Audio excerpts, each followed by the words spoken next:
అందరికీ నమస్కారం. అస్సలాము అలైకుం వరహమతుల్లాహి వబర్కాతు. ఈరోజు ఈద్ ఉల్ ఫితర్ రంజాన్ పండుగ. నెలంతా పూర్తిగా ఉపవాసాలు ఉండి కఠోర ఉపవాసం ఉండి ఆకలి దప్పులు ఎలా అని తెలుసుకొని బీదవారి ఆకలి ఎలా ఉంటుందని చెప్పి తెలుసుకోవడం అనేది ఈ రంజాన్ నెలలో చాలా ముఖ్యమైనది.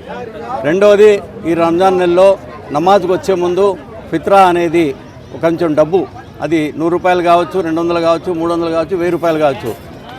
ప్రతి ఒక్కడు పుట్టిన బిడ్డ దగ్గర నుంచి ప్రతి ఒక్కరూ ఆ ఫిత్రా అనేది ఇచ్చిన తర్వాతనే నమాజ్కు రావాలి. నమాజ్ కూడా పూర్తి అవుతుంది. మరి మన కడప మత సామరస్యానికి ప్రతీక. ఈరోజు భారతదేశంలో పరిస్థితి చాలా అధ్వానంగా ఉంది. హిందువులు ముస్లింలు అని వేరు చేసి వేర్పాటువాదం చేసి మాట్లాడుతున్నారు.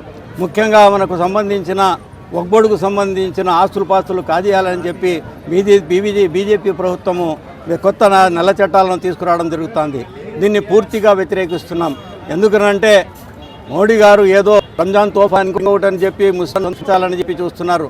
దాన్ని ఎవరు నమ్మరు. ఎందుకనంటే ముస్లింలుగా చూడి ముస్లింల హక్కులను కాలరాసేవాడిని ఎవరు కూడా నమ్మరు.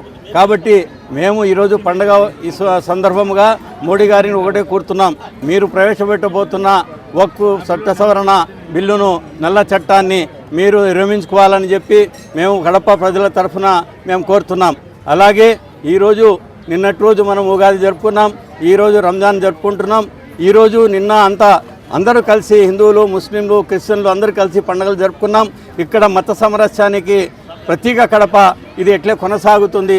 ఈ రకంగా అందరూ భారతదేశంలో అందరూ కడపను పూర్తిగా తీసుకొని అందరూ హిందూ ముస్లింలు అందరూ సోదరభావంతో మెలగాలని ప్రతి ఒక్కరికి, హిందువులకు, మహమ్మదీలకు, క్రిస్టియన్లకు అందరికీ రంజాన్ శుభాకాంక్షలు తెలియజేస్తున్నా.